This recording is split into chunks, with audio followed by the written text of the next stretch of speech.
Hello সবাইকে, it's Arpa চ্যানেলে আর একটা হাবিজাবি ব্লগে স্বাগতম জানাই।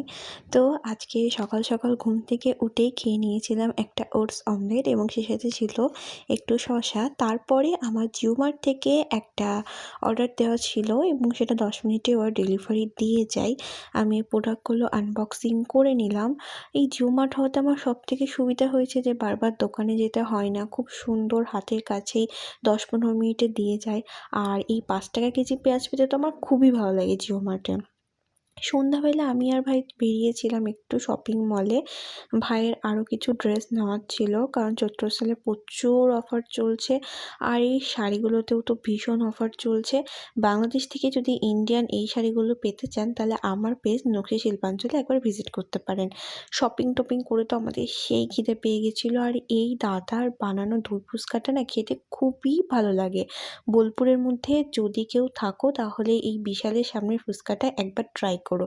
ট্রাস্ট মি, তুমি কিন্তু একদম ডিসঅ্যাপয়েন্টেড হবে না। সো এই পর্যন্তই, টাটা।